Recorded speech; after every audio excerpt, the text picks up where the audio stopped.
Hello students, welcome to academy of accountancy and mathematics. आज हम class 12 का chapter 10 की मिसलेनियस एक्सरसाइज करने जा रहे हैं। ठीक है, तो मिसलेनियस एक्सरसाइज शुरू करते हैं। क्वेश्चन नंबर फर्स्ट में क्या कहता है? Write down the unit vector in x y plane, make an angle of 30 degree with the positive direction of x axis. देखो, इन क्वेश्चंस में बेसिकली 3D जब हम करेंगे या फिर हम वेक्टर कर रहे हैं तो कोशिश करो कि जितने भी उसके डायग्राम्स है वो बना सको, क्योंकि जब आप डायग्राम बनाओगे तो उससे ना चीजें इजी हो जाएंगी। जैसे कि इसमें क्वेश्चन में क्या कह रहा है कि एक्स वाई प्लेन है, यानी कि इसमें जेड नहीं है, सबसे पहली बात। ठीक है, ये वाई हो गया, ये एक्स एक्सिस हो गया। ठीक, उसके बाद वो कहता है कि एक्स वाई प्लेन में कोई यूनिट वेक्टर है। मान लेते हैं ये कोई एक ए कैप यूनिट वेक्टर हो गया। ठीक है, let a cap is a unit vector. ठीक है, यूनिट वेक्टर। यहां तक बात समझ में आई? अब वो एक और चीज कहता है कि पॉजिटिव डायरेक्शन के साथ, एक्स की पॉजिटिव डायरेक्शन के साथ वो 30 डिग्री एंगल बनाता है। ठीक है, 30 डिग्री। अब देखो, खुद सोचो, अगर वो एक्स के साथ 30 डिग्री बनाएगा तो वाई के साथ 60 डिग्री बनाएगा या नहीं बनाएगा? है ना? अब जब y के साथ 60 डिग्री बनाएगा, और अगर हम ए कैप की बात करें तो वो हमेशा याद रखना, पहले भी मैंने बताया होगा या नहीं बताया, पर अब हमेशा याद रखना, मतलब अब से हमेशा याद रखना क्या, कि वो मतलब यूनिट वेक्टर जो होता है l i plus m j, अगर के होता तो एन के होता। ठीक है, अब हम इससे एल की वैल्यू निकाल लें। एल हमारे पास क्या हो जाएगा? देखो, cos x के साथ जो एंगल बन रहा है यानी कि 30 डिग्री, और cos 30 डिग्री कितना होता है? √3/2। ओके, ऐसे ही m की वैल्यू कितनी होगी?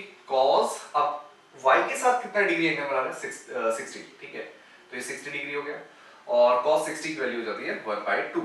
राइट, तो a एक ऐसा यूनिट वेक्टर आ गया जो हमने कंसीडर किया था, जो हमें फाइंड करना था। देखो कितना आ गया, l के प्लेस पे कितना आ जाएगा? √3/2 i cap plus 1/2 j cap. Okay, तो बढ़ते हैं क्वेश्चन नंबर सेकंड पे। क्वेश्चन नंबर सेकंड में क्या कह रहा है? Find the scalar components and magnitude of vector joining the point x and q, p and q। Sorry, p हमारे पास जो पॉइंट दिया हुआ है वो दिया है x1 y1 और z1। ठीक, ऐसे ही एंड q जो पॉइंट दिया हुआ है दूसरा x2 y2 और z2। ठीक, क्या सबसे इसके scalar component and magnitude find करना है। देखो, स्केलर कंपोनेंट के लिए सबसे पहले हम क्या कर लें? PQ वेक्टर फाइंड कर ले। और वेक्टर फाइंड बहुत टाइम से बहुत बार कर चुके भाई। क्या करना है? x2 minus x1 i cap plus y2 minus y1 j cap plus z2 minus z1 k cap. ठीक है, अब इसके स्केलर कंपोनेंट्स जो होंगे, स्केलर कंपोनेंट्स देखो यही तो होंगे, i j k के साथ जो जितने भी पॉइंट्स है वही तो स्केलर कंपोनेंट्स होते हैं, यानी कि x2 minus x1 y2 minus y1, इसको दोबारा से लिख देते हैं, y2 माइनस y1 और z2 माइनस z1। ठीक है, अब इसी के साथ इसका मैग्नीट्यूड अगर फाइंड करेंगे तो मैग्नीट्यूड कैसे फाइंड करते थे भाई? PQ का मैग्नीट्यूड, और वो हो जाता है √a²। a हमारे पास क्या है भाई? x minus 1, x2 minus x1 है ना, x2 माइनस x1 का whole square plus y2 minus y1 का whole square plus z2 minus z1 का होल स्क्वायर। ठीक है, तो ये हमारा मैग्नीट्यूड भी आ गया। तो बढ़ जाते हैं क्वेश्चन नंबर 3 की तरफ। देखो, a girl walk 4 kilometre toward west. देखो, टूवर्ड वेस्ट यानी कि ये हमें क्या दे रहा है? एक नेविगेशन दे रहा है। ठीक है, तो चलो सबसे पहले हम नेविगेशन ही बना लेते हैं। नेविगेशन में क्या है? देखो, ये ऑलवेज हम नॉर्थ डायरेक्शन मानते हैं, ये ईस्ट होती है ईस्ट, और ये वेस्ट होती है, और ये साउथ होती है। ठीक है, अब क्वेश्चन में कहता है कि एक लड़की 4 किलोमीटर टूवर्ड वेस्ट चलती है। ठीक है, वेस्ट की तरफ चलती है, मान लेते हैं हम यहां से यहां तक चली, वो 4 किलोमीटर हो गए, ठीक है। आगे बढ़ते हैं, कहते हैं then she walk 3 kilometre in the direction of 30 degree east of north. East of north यानी कि इधर की तरफ डायरेक्शन होगी, वो ईस्ट ऑफ नॉर्थ इधर होती है ना, देखो इधर की तरफ होती है, east of east and north, ठीक। तो यानी कि वो इधर की तरफ कहीं चली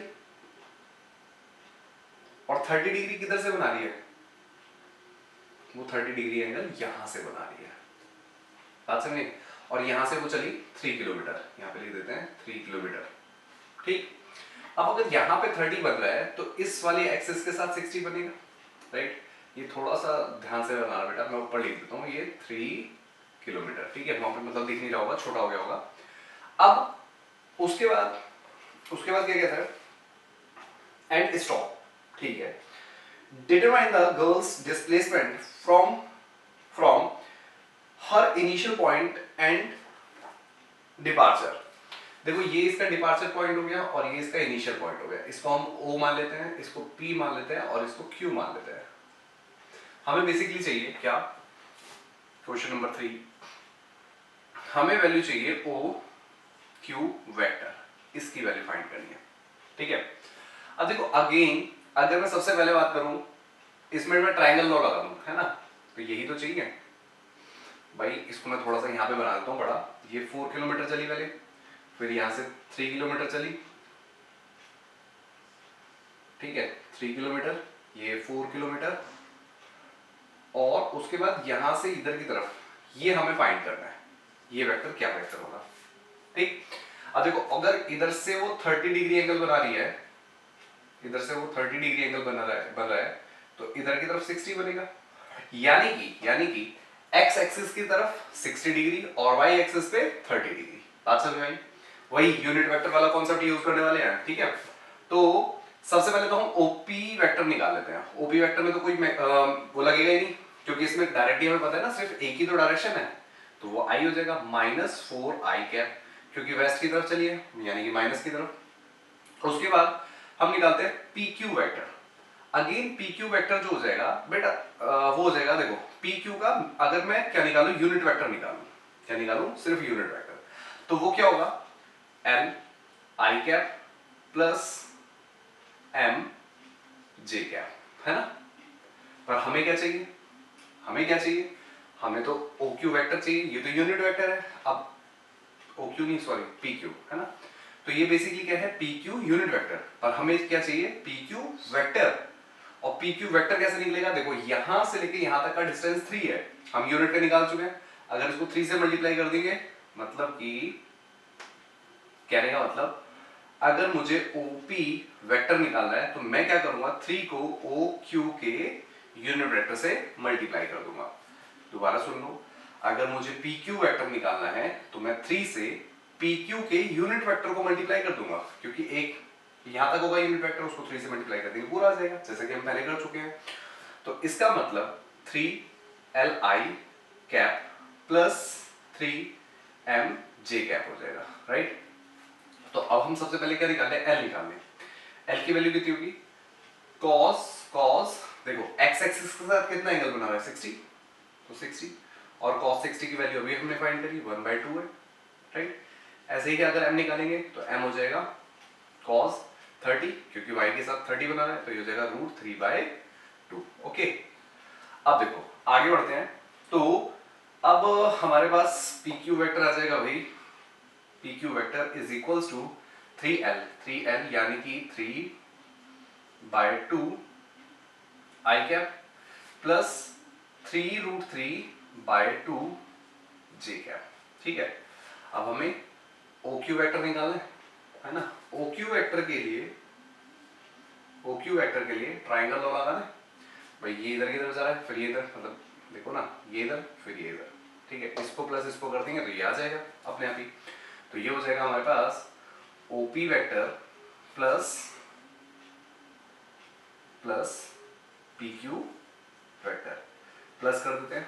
OP वेक्टर हमारे पास है -4i कैप प्लस ये हो जाएगा 3/2 i cap plus 3√3/2 by 2 j cap, और ये हमारे पास वैल्यू आ जाएगी, देखो 8 में से 3 क्या बचा, माइनस का 5, माइनस 5 बाय 2 आई कैप प्लस ये हो जाएगा, ये तो एज इट इज रहेगा 3√3 बाय 2 जे कैप, और ये हमारे पास आंसर हो जाएगा। ठीक है बच्चों, तो pause the video, note it down, फिर बढ़ते हैं क्वेश्चन नंबर 4 की तरफ। तो बढ़ते हैं बेटा क्वेश्चन नंबर 4 की तरफ। क्वेश्चन नंबर 4 में क्या कह रहे हैं, कहता है if a is equals to b plus c, यानी कि हमें गिवन है कि a vector is equals to b vector plus c vector है। ठीक है, हमें क्या करना है, it is it true that, हमें ये बताना है कि ट्रू है या नहीं है। ठीक है, क्या a vector is equals to b vector का a वेक्टर का magnitude is equals to b vector का मैग्नीट्यूड प्लस c वेक्टर का मैग्नीट्यूड। ठीक है, तो देखो इसका मतलब ये एक ट्राइंगल है, ट्राइंगल ले लेते हैं भाई, ट्राइंगल होगा तो जस्टिफाई कर रहा है, राइट। मान लो कि ये a वेक्टर हो गया और ये b वेक्टर हो गया और ये बेसिकली c वेक्टर हो गया, है ना। अब हमें चीज पता है कि अगर ये मैग्नीट्यूड है ना, ये अगर a b और c मैग्नीट्यूड है, यानी कि a मैग्नीट्यूड इज, मतलब ये अगर a b और c बोल दूं, है ना, इज क्या कहते हैं, लेंथ ऑफ ए बी हो जाएगा, है ना। ऐसे ही b वेक्टर का magnitude is the length of B C हो जाएगा और c का magnitude is the length of C A हो जाएगा, राइट। और हमने पढ़ा है कि ट्राइंगल की प्रॉपर्टी में, ट्राइंगल की प्रॉपर्टी में क्या पढ़ा है हमने कि a b is always less than AB, sorry, BC plus CA। तो अगर ये कुछ ऐसा होता, A is less than B और C वेक्टर का मैग्नीट्यूड, तो ये करेक्ट होता, बट हमें क्या गिवन है, ये तब करेक्ट होता, बट हमें क्या गिवन है ना, कि A vector is equals to B vector का मैग्नीट्यूड प्लस C वेक्टर का मैग्नीट्यूड, तो ये बात हमारी हो जाएगी गलत, तो ये हो जाएगा फॉल्स स्टेटमेंट। ठीक है, आगे बढ़ते हैं नेक्स्ट क्वेश्चन पे, क्वेश्चन नंबर 5 पे। क्वेश्चन नंबर 5 क्या कह रहा है, find the value of x, कह रहा है question number 5, find the value of x अगर which for which x is equals to I plus j cap plus k cap है ना, और क्या है इसमें देख लेते हैं, इज अ यूनिट वेक्टर, ये पूरा का पूरा एक यूनिट वेक्टर है। तो देखो बच्चों, पहले इनको मल्टीप्लाई कर देते हैं, ये हो जाएगा x i cap plus x j cap plus x k cap, है ना। अब मैं इसको मान लेता हूं कोई एक a वेक्टर है, राइट। अगर मैं a वेक्टर का मैग्नीट्यूड निकालूंगा तो मैं क्या करूंगा, मैग्नीट्यूड, और ये बेसिकली किसके इक्वल है, यूनिट वेक्टर है ना, यानी कि ये पूरा का पूरा किसके इक्वल है, 1 के इक्वल।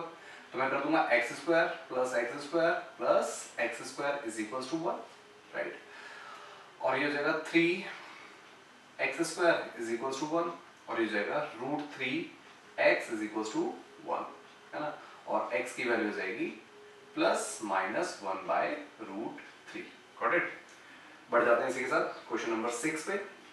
क्वेश्चन नंबर 6 में क्या कहते हैं, find a vector of magnitude 5 unit and parallel to the resultant of the vector a and b। देखो क्वेश्चन ये अच्छा है, हमें दो वेक्टर दे रखे हैं, a कितना है भाई, a है 2 3 1, 2 i cap plus 3 j cap minus k cap, ठीक।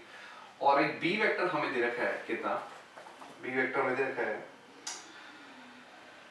1 minus 2 1, i cap minus 2 j cap plus k cap, ये हमें दे रखा है, ठीक है।